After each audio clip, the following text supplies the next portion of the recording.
I was saying, like, how long have you been in the artillery? And he said, oh, well, we found a gun. We found a Russian gun.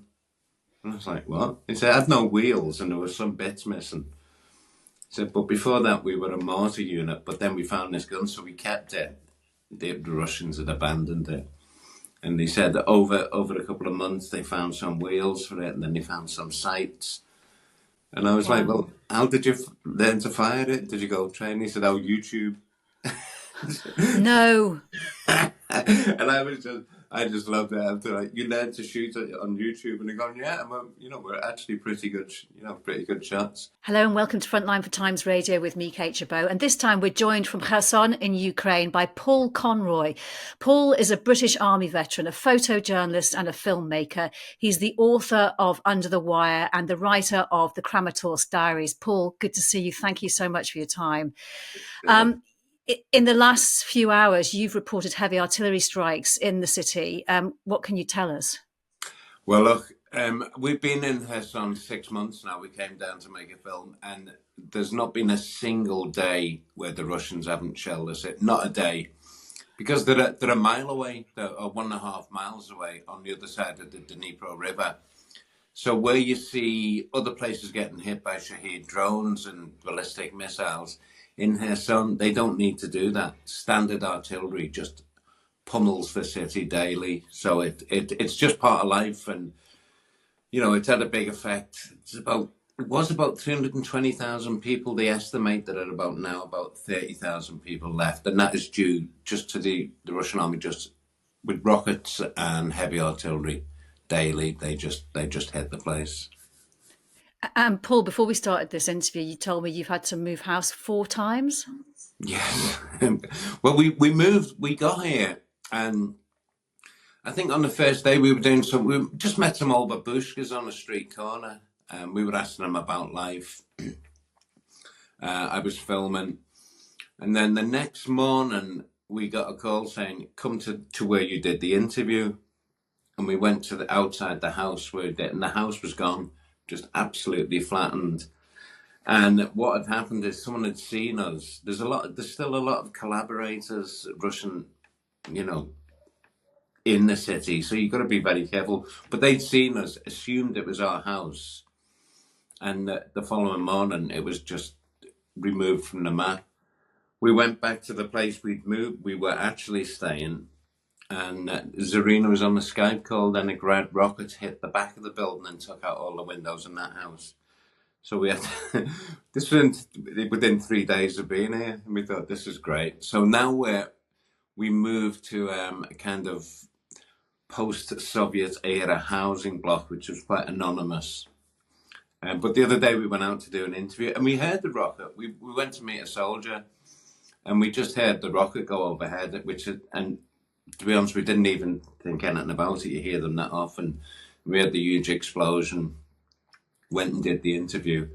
And we came back, and at first someone said the cafe where we drink coffee has been hit. So we went there and he said, no, we think it's by your place. So we drove round, pulled up at our place and looked up, and the apartment I'm looking at it now, it's about 10 meters away, had taken a direct hit. But our apartment, when we turned around and looked at it, it was like all the kitchen and living room area windows were blasted through. And we came up in the whole place that, there's now shrapnel holes in all the walls. And then they came and they call it Ukrainian glass. It's basically wood. They fit all the windows with wood. So now we live in like this kind of really dark hole. We got one little window like that lets light in. It's like permanent winter now. We just sit there kind of going. And then about 2 months ago, around Christmas, a shell came across and landed in the balcony below us, at the apartment below, and that was called a flechette. It's like an artillery shell, but it's full of about 2,000 small steel arrows. And that hit in the balcony below, missed us by about 4 meters, but filled the apartment below with these tiny, short, like stained steel arrows. So, yeah, we've had our share of misses here, and I'm leaving I've got to go into Sweden for a war crimes trial in 6 days. So the countdown has kind of begun, really, to getting out in one piece, hopefully. Yeah, I'll ask you about that war crimes trial in a little bit, actually, because that sounds really interesting. You mentioned the person you're out there with, and Zarina, yes? Zarina Zabriskie, yeah.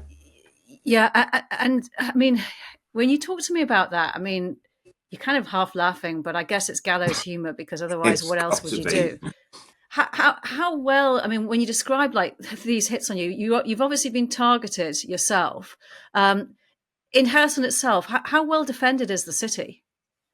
There's not a lot that can be done against the artillery. You know, with cities like Kiev and Odessa, they have, they're running out, but they do have Patriot air systems for taking down the missiles, IRIS-T, so they can defend. With Kherson, it's impossible to defend against artillery. It's fired, and 3.5 seconds later it lands. So there is no defense, and that's been a very definite tactic, because you cannot defend against artillery. The most you can do is hide from it, but you can't stop. You can't intercept these shells in flight. And if I walk 50 meters from here, I can see across the river where the Russian positions are. They're that close. When it was liberated, allegedly, in November 2022, they just moved across the river. The bridges were blown, and since then they've sat on the other side of the river, just wreaking havoc on the town, on the city. When you say when it was liberated allegedly in November 20, why are you saying allegedly? Is it because it Well, doesn't feel like it's liberated? yeah, it was. You see, probably all remember those amazing scenes when the Ukrainians pushed them out of the city and the Russians retreated across the river. That was most people's last memory, were these amazing scenes in the city square where the soldiers were getting kissed, and it was like it was like victory in Europe. It was like Paris. They were greeted. And we spoke to one woman. She said within a week, every single part of the city had been shelled, and it was. I think it was a deliberate ploy. The Russians pulled back, blew the bridges so they couldn't be followed, and then just sat there. And so liberation was brief and it was sweet, but since then the city has been almost forced depopulation, just because you kind of. Most people don't want to or can't endure that level or intensity of shelling. Yeah, and Kherson had been captured by Russian forces in the March That's of right. 2022. It was the first city to fall to actually that they got. Yeah. So can you tell me, I mean, what is Kherson like now? What does it look like? And what was it like before the full-scale invasion? What kind of city was it? Well, before the full-scale invasion, I mean, it's a big port city, so you've got a great big what was once a bustling port area. Goods, ships coming in and out from the Black Sea. It was a thriving port city, one of the main cities on the Dnipro River leading out to the Black Sea. And I mean, it's got an incredible history. It was where Louis Vuitton sourced all his leather and the wood for his first suitcase, for all that luxury goods range. And the buildings, I mean, absolutely beautiful buildings in the old part of the city. Most of them now have been hit and destroyed. But you can see glimpses of Paris and Vienna in the old parts of the city. Now it's like if you go out in dusk, it just reminds you of a zombie apocalypse movie. You've got these packs of feral dogs that a lot of pets were abandoned when people were killed or moved. So these packs of dogs kind of roam the streets at night. The shelling is constant in the evenings. There's always rumble going on. So it's post-apocalyptic is about the best description I can give. Deserted. There's these big blocks of apartments, and you look and you see it. At 8 o'clock at night, there's one or two lights on in every big block. So that gives you an idea of the depopulation. very, very few lights. There's no street lights. And, you know, at night, if you go out, you do hear the reconnaissance drones. Oh, that's it. They chased me down the road one day with a drone, which I happened to see out of me. I call it my anti-drone sunroof. And so I just kind of drive, look up. And I caught a glimpse. And I was like, oh, Christ, put my foot down. And 10 meters behind me, there was an explosion. And so that's it. You know, they just fly it across the river. You know, and people try to shoot them down with AK-47s, but at night you hear the drones. You can hear them buzzing, watching and picking targets. What do you do for sleep? I've got remarkably good at it, actually. You know, I mean, it comes into your dreams, so you kind of wake up. If it's particularly loud, you know what? We moved to we've got like a corridor with the bathroom, which you're meant to get 2 walls between you and the outside wall to reduce the risk of shrapnel. And we kind of know that if the former windows start vibrating, then it's time to go to the hall. So we've got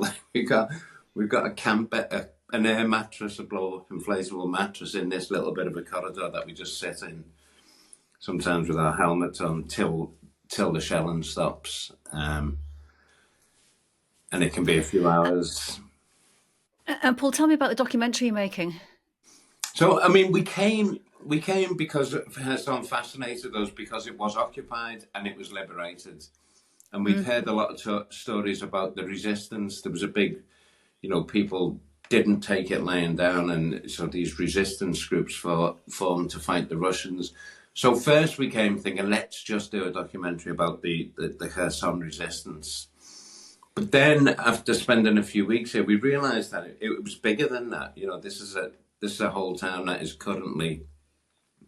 It is the front line. When people talk about the front lines, Kherson it's here, and then there's the Russians, and then we just started to look at how they were helping each other, how they were making it through, and all these different characters. The longer we stayed, the more we got to know. So really, it's just going to be called Kherson. You know, the town that resisted, and it's still resisting. You know, it's just an incredible mix of characters and, you know, absolute, you know, heart-pounding misery when you see, we go down nearer the river, the port area, and there's these cottages, you know, built of old wood with roofs caved in, and then you start seeing people moving about them. And there's like 90-year-old little wizened old babushkas that are still living, cooking in holes in the garden with burning brambles to warm up pasta. And the more you look, the more you find. So we've just been on a big deep dive. So we're going to really portray, you know, Kherson as the character, as the film, you know, because it is just. The resilience is remarkable. The people here are remarkable, and hopefully we do them justice. You know, what they've been through is just beyond belief. And Paul, what can you tell us about what did they tell you about living under Russian occupation? Oh, horrendous! The stories. They were big on torture, so they suspected anybody. They had these torture chambers spread across the city. We went to one yesterday that was formerly a yoga studio, and they would, you know, people went in and didn't, you know, a lot went in and didn't come out. We've spoken to victims who did go through the machine, and just, it's brutal. But they're still there, and you know, they're alive to tell the story, so they're telling their stories. But it was just so widespread, and they really tried to erase any sense of Ukraine. So we've got a lovely guy, Volodya, who tells us about every morning what was he described? They play their moronic anthem across the Russian national anthem across the big speakers in the square. And they'd raise the Russian flag, and you know and he laughs. He's saying, you know, they were absolutely believed they could get rid of the Ukrainian concept of Ukraine. That's what they tried to. It's an example of what's in store for the country if God forbid they break through, there will be there has been carnage, but if they break through and do what they've done everywhere else. How are people feeling about I mean, you talk about how close the Russians are to where you are now. How afraid are they that they're going to come back? There's always rumors. They are afraid, and they're quite they watch what's happening. They see the kind of world, the kind of plodding supply of weapons. That should be. They see this. They understand it. And obviously other things happen that take away some of the headlines. You get Palestine. Everybody here knew when Israel and Gaza kicked off. A lot of journalists exodus and went to cover the next war. It's the circus moves on, but they're aware of that, and it's a genuine fear that the Russians will come back. There's no. They more than anyone know their capabilities, and they will fight to the last man. But without the weaponry and without the resources, it's horrendous. I mean, thankfully here they can't just pop back across the river because the bridges went. So they'd have some warning because they'd have to go round and come down. So there's a bit of leeway, but there's always the latest rumours that the Russians come back, but. The evidence is Russia is rearming, is rebuilding, is remobilising, and they are devoting massive 30% of their economy now is as a war economy. They're building, and that's just not happening. What have tell me about meeting Ukrainian soldiers? What have they told you, and where have you been? Oh, I was just out yesterday. I think it was. I was out with a unit. The artillery unit we were with, they were fantastic. They're just I was artillery as well, so I've got a bit of an affinity with.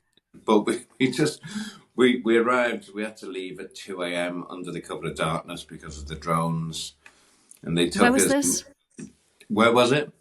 Where'd you go to? Yeah, it was just up the river. I can't be too specific about precise. it. Yeah, I understand. Yeah, somewhere up the river. And everything takes place at night, and we were taken out by a red torch, and we just went down these muddy steps into this, basically an underground room with 4 guys in it, and they were like, hello, visitors, what are you doing here? But they were just lovely, such lovely guys. But I was saying, like, how long have you been in the artillery? And he said, oh, well, we found a gun, we found a Russian gun. And I was like, what? He said, it had no wheels and there were some bits missing. He said, but before that we were a mortar unit, but then we found this gun, so we kept it. The Russians had abandoned it. And he said that over a couple of months they found some wheels for it, and then they found some sights. And I was like, well, how did you learn to fire it? Did you go train? He said, oh, YouTube. No. And I just loved it. After, like, you learn to shoot on YouTube, and they're going, yeah, we're actually pretty good shots. But they live this existence. They live underground and deep, about 6-7 foot underground with wooden beams and piles of earth. But they're using ammunition that they went out and scavenged in the woods, ammunition they found that the Russians had left behind. So everywhere you go, you get this sense that the ammunition is running out. You look at the eastern front of Divka up to around Kramatorsk, that area. The Russians are pushing, and we were speaking to one lad yesterday at a reconnaissance unit, and he said they are. He said there's a lot of the Russians are too thick, but he said they are learning, they are adopting. They're copying Ukraine tactics. So it's an ever developing kind of technological war with the drones, which are a complete game changer. But he said their tactics it's a mini arms race out there at the moment, certainly with the drones. And how were the soldiers that you met? What was their morale like? Their morale's good. I mean, they have such incredible belief in themselves, but it's as I think I wrote in somewhere. I said, when these guys are fighting, they need to be looking forward. at the enemy and not keeping having to look over the shoulder to check that there's going to be bullets or rockets or what they need. You know, their life and job is bad enough fighting the Russians. They don't need to be looking over going, is the world still behind us? You know, they assumed they were. And I think there's kind of, the closer countries are to Ukraine and Russia, like Lithuania, Latvia, Estonia, Finland, they completely get it. You know, they are well aware that they could very well be next on the list.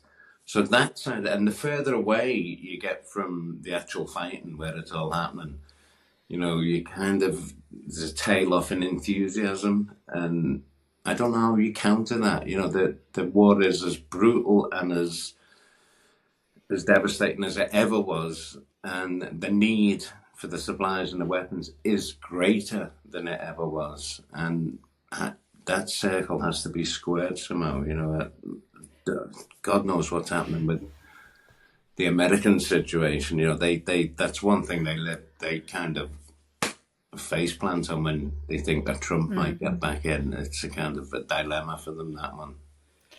You mentioned earlier that you know, that the Ukrainians or the people that you met in Kherson, they completely understand that sometimes the media circus goes away when there's a new conflict and when what's going on in Gaza now, for example. And you've reported from the Balkans, the Middle East, Libya, Syria.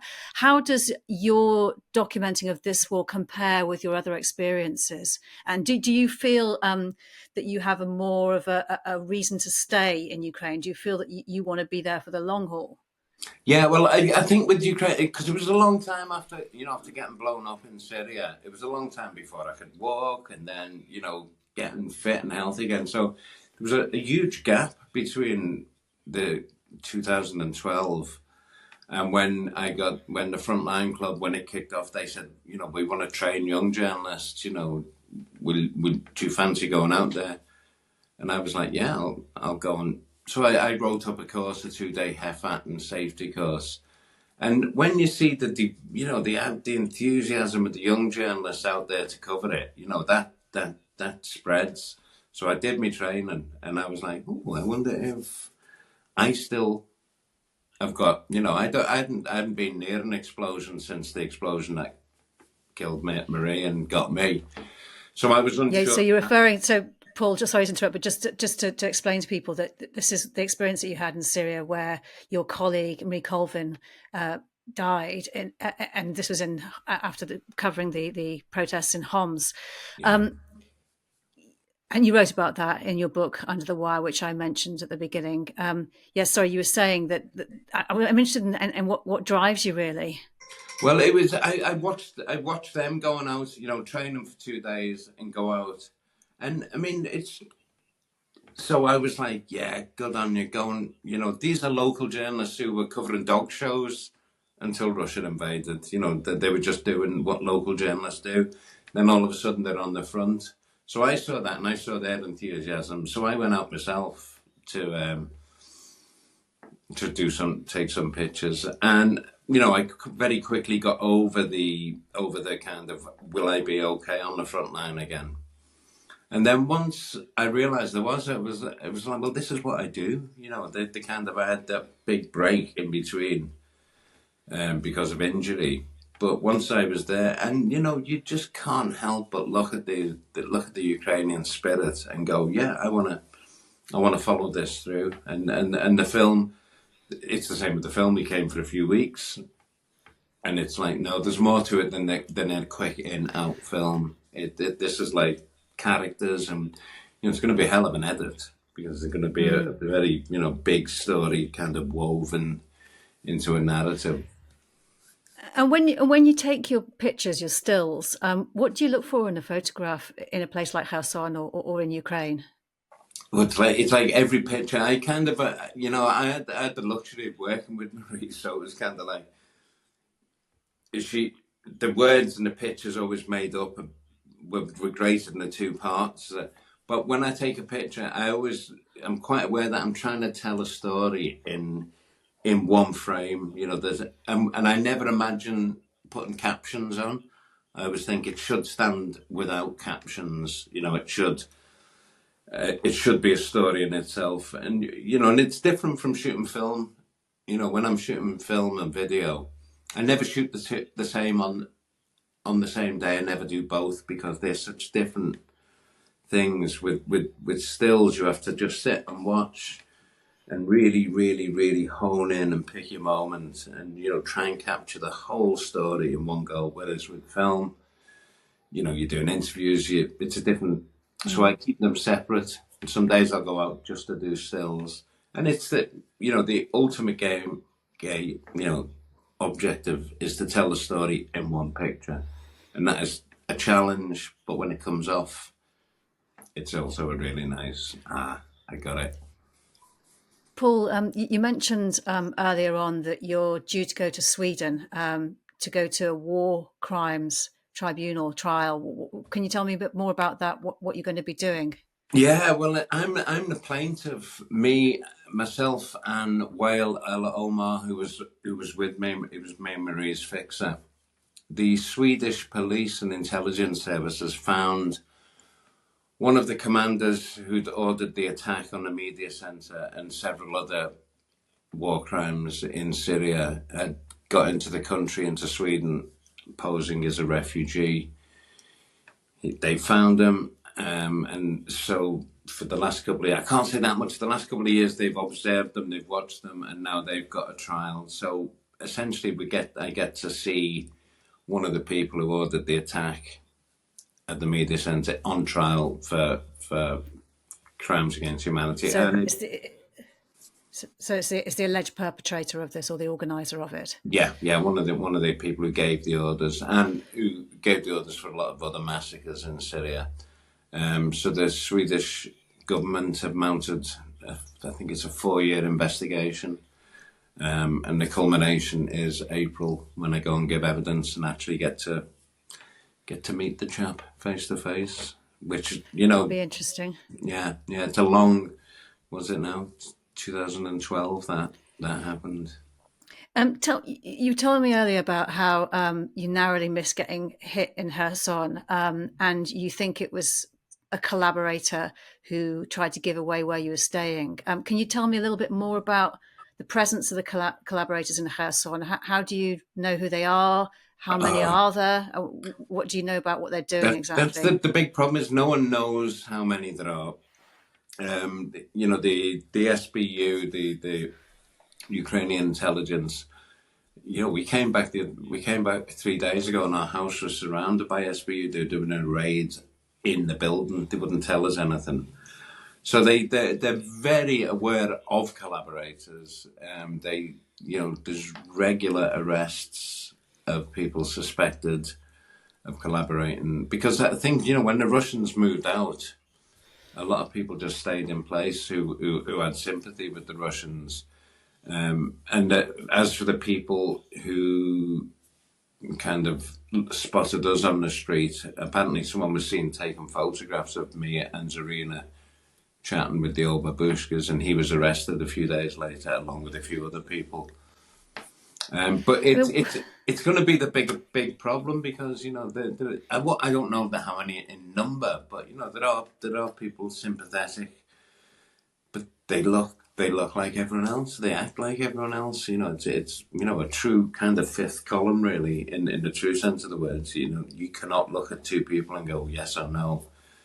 You can trust people and get to know them, but there's always someone who'll make a call. People are often arrested for just calling in targets. There's a. I mean, from what you say, it sounds like it's going to take at least a generation for a place like Kherson to recover from this kind of experience, in terms of like the society itself and how it's been damaged almost permanently. Yeah. I mean, if you manage to see beyond the war, it's like it's like, how does this all come back together? There's a core of people who've remained, between 30 to 60,000. There's 250,000 people who are out there, and they're going to come back to a city that is, to all intents and purposes, the old part of the city, the industrial part, that are bombed ships in the ports, the buildings are wrecked, and the heart's been ripped out. I mean, there is still a community here, but it's small and disparate, and they don't want to. I describe it as an open siege. It's like the Russians are besieging the city from over the river. And you can get in your car and drive to Mykolaiv, which is an hour away, and be safer. Not nowhere safe now, but you can be safer. But the cost of that is you say goodbye to your friends, your home, everything you know. You have to say goodbye to in order not to be shelled every night, and that's where, because someone said, "Is it under siege?" and I said, "It is, but it's open." But the only option is you go away and you leave your home. Back. Yeah. What about and there are kind of rumblings at the moment that the Russian forces are preparing for a major push, maybe not all along the front line, but in certain areas. Are you seeing any evidence of that or hearing anything about that? We are hearing that I've got, I keep in touch with people up and down various parts of the front line, and yeah, I mean, they really, like we said before, they've gone industrial. They're preparing, and I think they're aware that Ukraine, every time there's an air raid now, you see more and more missiles are getting through. Kharkiv is almost now without power. Stuff is hitting Odessa regularly. Kyiv is getting hit and stuff. So the Russians fly the drones and fly the missiles and probe. They're always looking for where the air defense is active. And once they think they can hit any of the cities where they want, and they've massed their forces, they're waiting for, it will be, I think, a summer offensive. Where they will decide to push through is kind of unknown. It could be Kupiansk.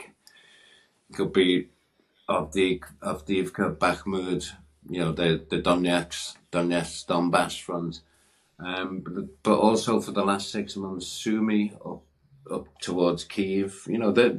There's speculation that they want to have another go at Kyiv. They failed miserably last time.